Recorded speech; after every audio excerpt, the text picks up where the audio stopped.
The news broke like thunder over Berlin, carried not by explosions or the roar of enemy artillery, but by the quiet, almost embarrassed voices of the men who had been entrusted with Germany's survival. It was early morning on June 6, 1944, a morning that began like countless others inside the steel halls of the Reich Chancellery, but this one arrived with a shadow that no one could mistake. The Allies had landed in Normandy. Reports said thousands of ships, tens of thousands of soldiers, entire divisions marching through the surf under artillery fire so dense that the coast itself seemed to shake. It was the invasion Germany had been waiting for, the one the High Command had warned about for months, the one they feared would be decisive. And they discovered to their disbelief, to their fury, that the man they served had ignored the intelligence meant to stop it. The first man to speak was Field Marshal Gerd von Rundstedt. His voice trembled, but not with fear, with outrage. "We told him," he muttered, staring at the radio operator who had just delivered the coded message confirming the Allied assault. "We warned him again and again, and he dismissed us like schoolchildren." His gloved hands clenched into fists at his side. For 2 years, Rundstedt had argued for stronger Western defenses, for reinforcements along the French coastline, for flexible armored response instead of rigid static fortification. But each time Hitler cut him off, corrected him, lectured him, and now the results had come home. Beside him stood General Jodl, pale as chalk. He had been at Hitler's side the night before, reading out intelligence intercepts that clearly indicated Allied preparations, massive movements of ships in southern England, increased bombing runs, coded transmissions at unprecedented scale. Hitler had scarcely listened. He had nodded absent-mindedly, then launched into a speech about Norway, insisting that the invasion must come through the north, that his intuition was never wrong. "He trusts no data," Jodl whispered, voice cracking, "only his instincts. And now tens of thousands of Allied soldiers are running across Normandy like it belongs to them."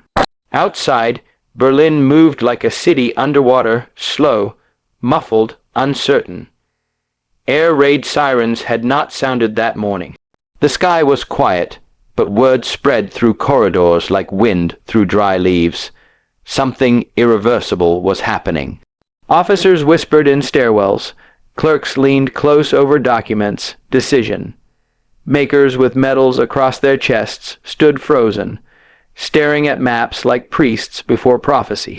The greatest amphibious assault in history was underway, and Germany was caught with half its armored divisions idle, fuel reserves low, artillery positioned wrong because one man believed his intuition more than the combined intelligence of an entire military machine.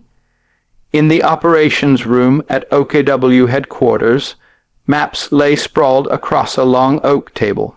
Normandy, a region Hitler barely cared about, was now marked with dozens of red arrows, each representing Allied landing zones. Omaha, Utah, Gold, Juno, Sword. Rundstedt slammed his hand down so hard that inkwells rattled. He ignored the British double agents, the intercepted messages, the aerial photographs. He shouted.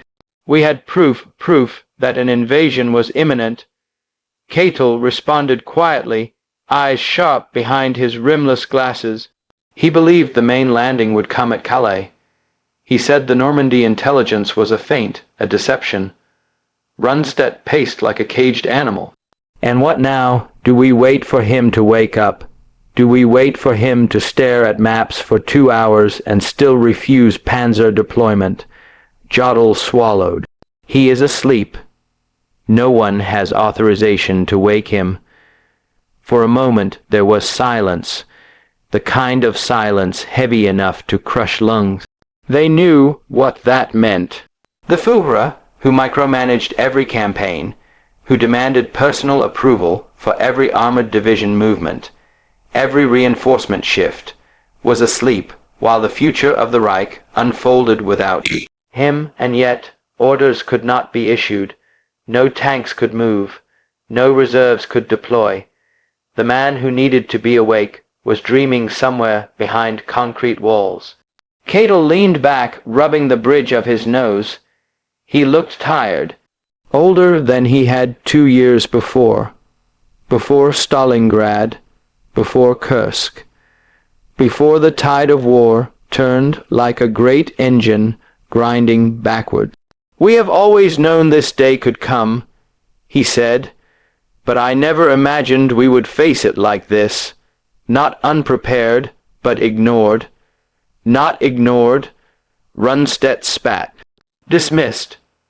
We brought him intelligence reports stating the Allies were planning a cross-channel invasion. He called them exaggerations.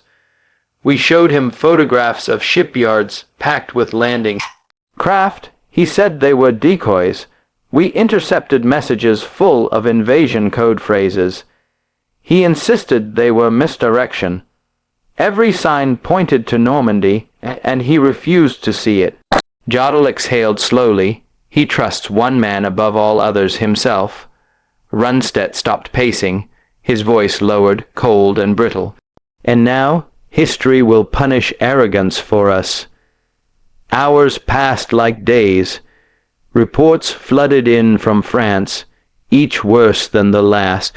The Atlantic Wall, Hitler's pride, the impenetrable shield of Europe, was cracking like cheap plaster. Allied bombers shattered concrete pillboxes. Naval artillery pounded bunkers. Infantry swarmed through wire and minefield. German defenders fought fiercely, men who knew they were outnumbered, outgunned, but refused to retreat.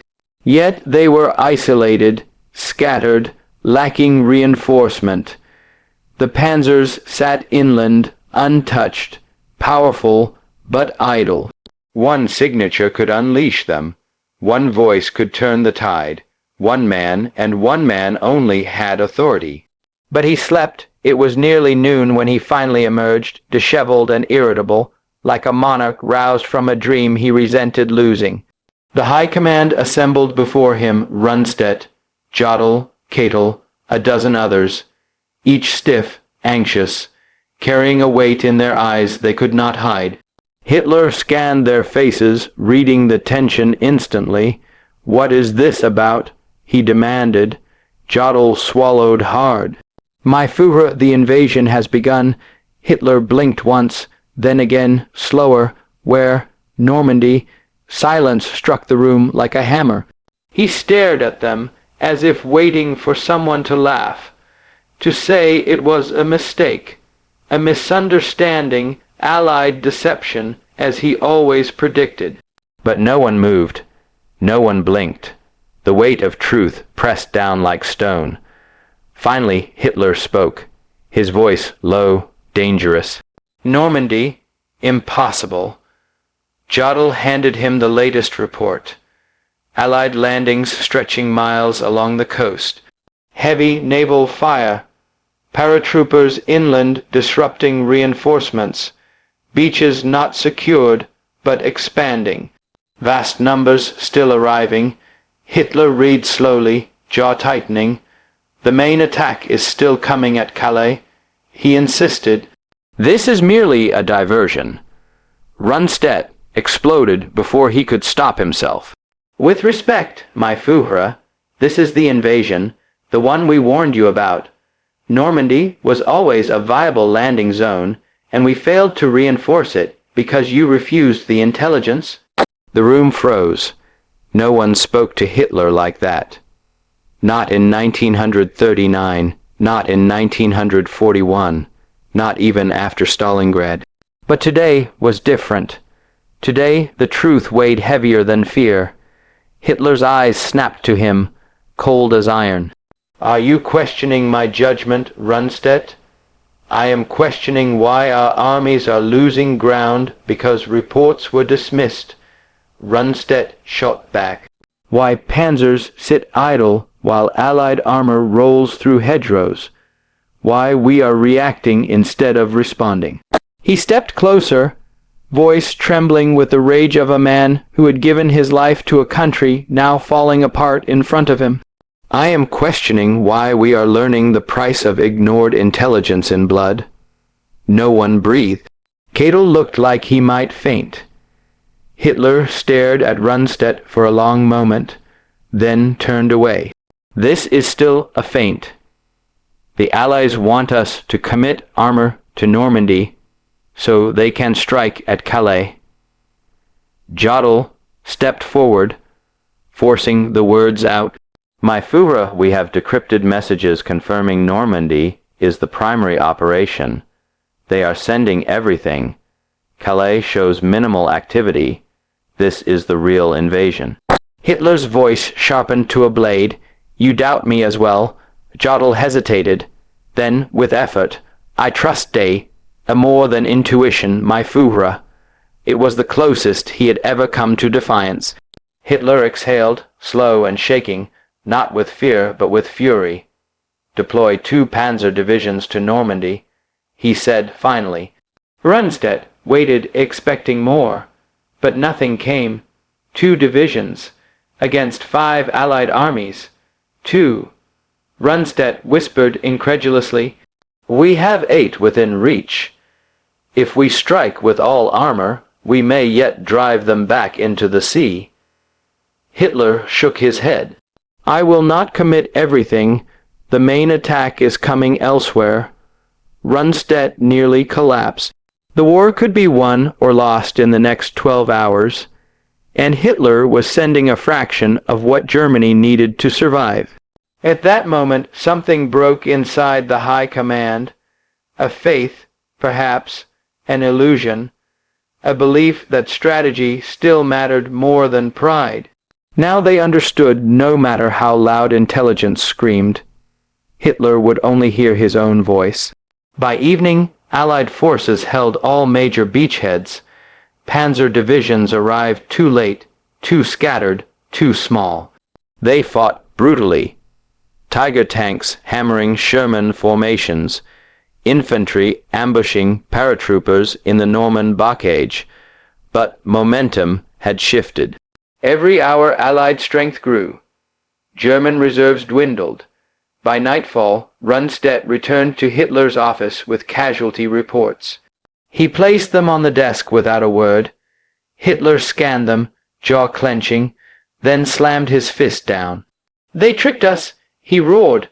Rundstedt replied quietly, bitterly, No, my Führer, they informed us. We chose not to listen. Hitler glared at him, breathing hard. You blame me. Rundstedt did not hesitate. I blame the refusal to face reality. I blame decisions made from instinct instead of intelligence. I blame warnings ignored not because they lacked evidence, but because they challenged your belief. He leaned forward, voice cracking like ice. You asked what the German High Command says today. We say this, the invasion could have been contained. The beaches could have been defended. The Reich could have survived longer, but we lost the element of preparation, not because we lacked information, but because information was rejected. Silence followed, vast, crushing. Hitler looked away, not admitting fault, not reconsidering strategy, simply refusing to acknowledge the truth. And so Germany marched into the darkness, not blind, but led by a man who refused to open his eyes. In the months that followed, the consequences unfolded like a slow-moving storm. Normandy became the gateway through which Allied armies poured into France. Paris fell. The Reich crumbled block by block. The generals continued to fight, but something had changed in their eyes, a dullness, a resignation, a memory of the moment they realized the war had been lost not on the beaches of Normandy, but in the decision to ignore the warnings that could have saved them. Years later, survivors would still speak of that morning, the day they learned Hitler had slept through the turning point of the war, the day they understood that the greatest threat to Germany had never been the Allies at all, but the blindness at the heart of its own command. For on D-Day, the German High Command learned the most bitter truth a military can ever face. Intelligence ignored is defeat accepted. And history, unforgiving as the ocean, carried their words forward not as excuse but as warning.